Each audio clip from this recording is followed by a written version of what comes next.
notamment car une approche différente des disciplines scientifiques, à savoir les sciences, la technologie, l'ingénierie et les mathématiques, est donc insérée dans un contexte méthodologique parce qu'on sait qu'il ne s'agit pas d'avoir nos propres méthodes d'enseignement.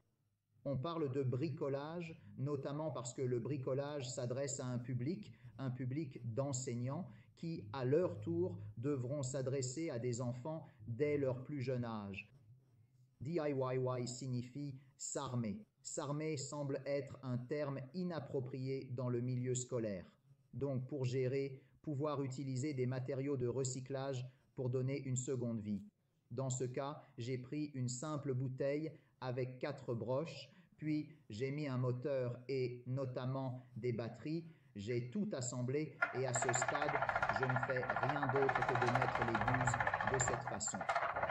Et je vous montre comment la rotation de mon hélice est transférée, fait avec un robinet vapeur à ma machine pour griffer afin de faire des cercles concentriques, introduisant ainsi la notion de circonférence, présentant le concept très simple du centre de la circonférence, et comment vous pouvez également créer des cercles concentriques plutôt que des cercles qui se chevauchent.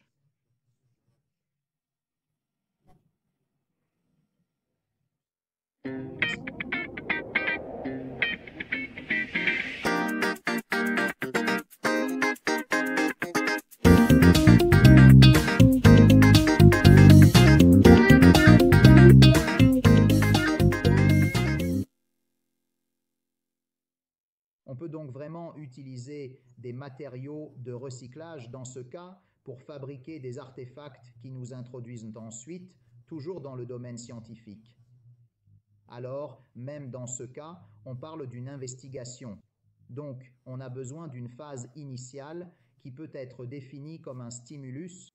Ce stimulus est utilisé pour rapprocher nos élèves des matériaux scientifiques. En plus de travailler avec des matériaux de recyclage, dans ce cas, si vous regardez, j'ai tout simplement fabriqué un vibrocolle pour téléphone portable et une pile bouton, une brosse à dents, un robot qui, également par vibration, ne se déplace que sur notre surface.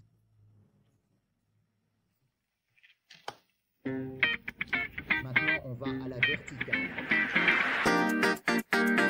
Après avoir parlé du bricolage, qui est une des possibilités que je propose toujours de cette manière, je mets à disposition, d'un point de vue didactique, dans ce cas, 2 œufs de paquets, appelons-les comme ça.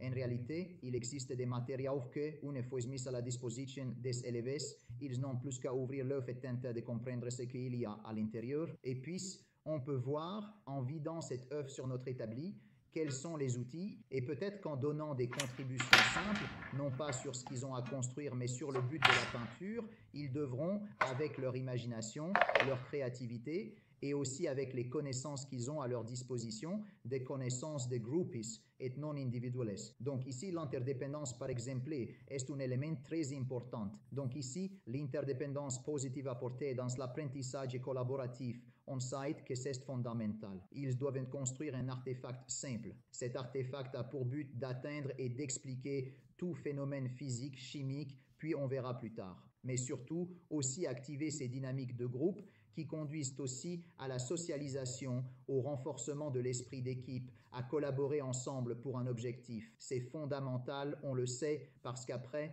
le monde du travail nous demande effectivement d'avoir des gens prêts dans ce domaine. En plus du DIY, je propose également des activités de décodage non connecté, sans connexion, avec des tableaux de menus d'enfants de l'école de l'enfance au pixel art. On va donc utiliser des applications web gratuites qui nous permettent de colorier ces images avec l'élément qui caractérise le pixel. Je peux vous montrer quelques exemples de ce genre.